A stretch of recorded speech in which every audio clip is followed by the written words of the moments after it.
Hello बच्चों, तो अब हम डिस्कस करेंगे question number 50 from the chapter structure of atom, जहां पे हमसे पूछा गया है the longest wavelength doublet absorption transition is observed at 589 and 589.6 nanometre. ठीक है, कोई रेडिएशन की बात हो रही है जिसका कि जो लॉन्गेस्ट वेवलेंथ हमें देखने को मिलता है जब उसका एब्जॉर्प्शन होता है, एक ट्रांजिशन मतलब एक एनर्जी लेवल से दूसरे एनर्जी लेवल पे ट्रांजिशन होता है, तो जो वेवलेंथ है वो 589 और 589.6 नैनोमीटर एसोसिएटेड है। तो ऐसे में आपको फ्रीक्वेंसी फाइंड आउट करनी है दोनों ही ट्रांजिशंस के लिए and the energy difference between the two excited state. ठीक है, क्वेश्चन काफी सिंपल सा है बट इसको और डिटेल में हमें समझना जरूरी होगा इसको हमें परफॉर्म करने से पहले। तो मान लेते हैं कि मेरे पास में दो एनर्जी स्टेट है, लेट्स से कि ये 3s एनर्जी स्टेट है, ये 3p एनर्जी स्टेट है और यहाँ पे क्या है, अलग अलग एनर्जी लेवल्स प्रेजेंट है, जो कि आपको पता है कि अलग अलग सब एनर्जी लेवल्स भी होते हैं। तो मान लेते हैं कि मेरा जो इलेक्ट्रॉन है वो यहाँ कहीं पे बैठा हुआ है 3s के अंदर। अब इसका क्या हो जाता है, ट्रांजिशन हो जाता है, एब्जॉर्प्शन ट्रांजिशन की बात हो रही है और वो भी कैसा, डबलेट। इसका मतलब सिर्फ एक ही ट्रांजिशन नहीं हो रहा है, यहाँ पे दो दो ट्रांजिशन हो रहे हैं। ठीक है, इसी इलेक्ट्रॉन का ये दो एनर्जी लेवल्स पे जा सकता है, तो एक तो ये ट्रांजिशन हो गया, एक ये ट्रांजिशन हो गया, दो ये पॉसिबल स्टेट्स हैं। ठीक है, तो अब हमें क्या करना है कि इससे रिलेटेड इनका जो वेवलेंथ है उनको एसोसिएट करना है। तो देखो ये जो डिफरेंस होता है ना एनर्जी लेवल्स के बीच में, जैसे कि यहाँ पे 3s और 3p के बीच में, इसको ये होता है एनर्जी लेवल का डिफरेंस, यानी कि एनर्जी का डिफरेंस। और आप सभी जानते हो कि एनर्जी और लैम्डा का इनवर्स प्रोपोर्शन होता है, इनवर्स रिलेशन होता है, because E is equal to H C by lambda. ये सब जानते हो आप लोग। ठीक है, यानी कि अगर एनर्जी गैप ज्यादा होगा तो लैम्डा कम होगा। अब बताओ कि फर्स्ट वाले केस में, अगर इसको फर्स्ट केस मान लेते हैं, इसको सेकंड केस मान लेते हैं, तो बताओ कि एनर्जी गैप यहाँ पे कम है, तो इसका मतलब इससे एसोसिएटेड जो लैम्डा होगा वो ज्यादा होगा। तो वो कौन सा है, 589.6 नैनोमीटर। जबकि इस वाले एनर्जी लेवल के लिए जो लैम्डा है वो कितना हो जाएगा, 589 नैनोमीटर। ठीक है, सो आई एम श्योर कि आपको ये वाली बात समझ में आ गई है। अब बस आपको क्वेश्चन समझ में आ गया, अब आपको क्या करना है, एक बार 1 के लिए फ्रीक्वेंसी को फाइंड आउट करना है, एक बार आपको 2 के लिए फ्रीक्वेंसी को फाइंड आउट करना है, यानी कि फ्रीक्वेंसी 1 एंड फ्रीक्वेंसी 2। और ये जो दोनों ही एनर्जी लेवल्स हैं इनके बीच का डिफरेंस आपको निकालना है। क्या निकालना है, each transition and energy difference between the two excited states. जो दो एक्साइटेड स्टेट है, यानी कि ये वाला जो एनर्जी डिफरेंस है, ये आप लोग पता करो। क्लियर है, चलो अब हम लोग जो है हमारा क्वेश्चन स्टार्ट करते हैं, जो कि काफी सिंपल है। तो जैसे कि मैंने आपको कहा, ओके, तो मैंने आपको जैसे कि कहा कि E equal to H C by lambda होता है और आपको न्यू निकालना है। तो E के लिए क्या है, आपका लैम्डा और न्यू के लिए क्या रिलेशन होता है, तो आप सभी जानते हो nu is equal to C by lambda. ठीक है, बहुत बार यूज कर चुके हो। तो न्यू निकालने के लिए आपको क्या करना होगा, सी से लैम्डा को डिवाइड कर देना होगा। तो बिल्कुल यही कर दो, न्यू वन आपको निकालना है, यानी कि 589.6 नैनोमीटर के लिए अगर आपको न्यू को वैल्यू फाइंड आउट करनी है, so this would be 3 into 10⁸ metre per second.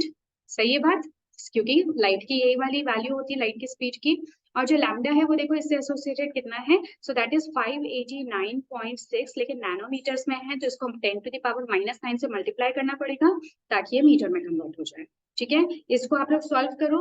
जब आप इसको सॉल्व करोगे 589.6 वाले के लिए, तो आपकी वैल्यू कुछ आ जाएगी 5.088 इंटू 10⁻14 पर सेकेंड। ठीक है, करके देखना इतनी वैल्यू आ जाएगी।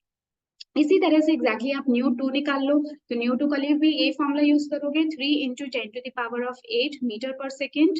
और इस बार जो आपको वैल्यू गिवन है लैम्डा की वो सिर्फ 589 है, मल्टीप्लाइड बाय 10⁻⁻9, क्योंकि मीटर के अंदर चेंज करना है। So this gives you the value 5.09 into 10⁻14 पर सेकेंड। अब आप देख सकते हो कि यार दोनों के बीच में डिफरेंस जो है ना न्यू का, वो काफी कम है। तो वो डेफिनेट भी है, क्योंकि देखो लैम्डा के बीच में जो डिफरेंस था वो भी आप देख सकते हो काफी कम था, बट कुछ एनर्जी डिफरेंस तो है, ये तो मानोगे ना।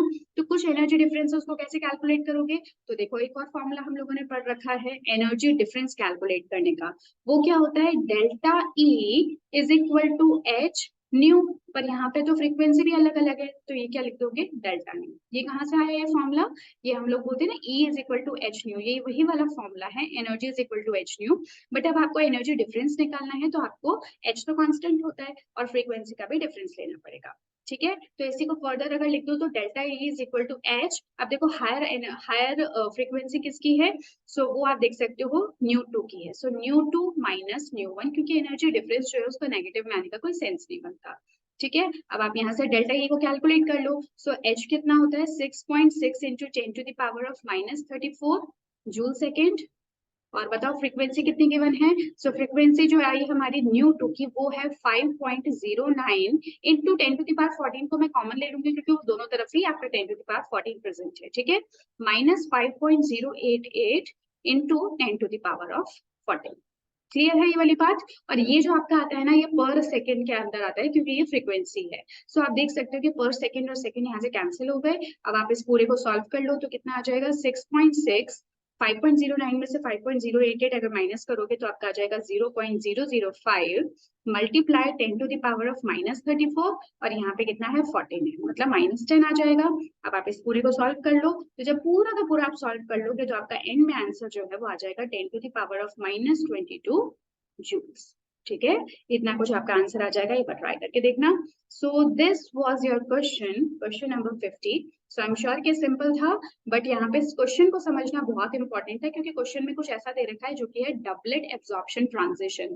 कहने का मतलब ये है कि भाई यहाँ पे एब्जॉर्प्शन हो रहा है बट डबलेट, मतलब एक साथ जो है वो दो सिग्नल देखने को मिल रहे हैं कि इलेक्ट्रॉन जो है वो इस स्टेट पे भी जा सकता है तो इस स्टेट पे भी जा सकता है, तो दो पॉसिबल सिग्नल्स देखने को मिलते हैं। क्लियर है? तो बस ये था हमारा क्वेश्चन जहाँ पे कि हमने एक तो फ्रीक्वेंसी को फाइंड आउट किया और साथ में डेल्टा ई एनर्जी को फाइंड आउट किया, यहाँ पे न्यू1 एंड न्यू2 को फाइंड आउट किया। ठीक है, सो सिंपल सा क्वेश्चन था। अब हम लोग नेक्स्ट क्लास में मिलेंगे जहाँ पे कि हम नेक्स्ट क्वेश्चन नंबर 51 को डिस्कस करेंगे। जब तक take care and good bye.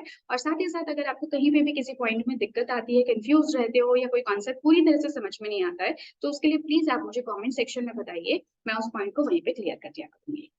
So thank you so much and will see you in the next class.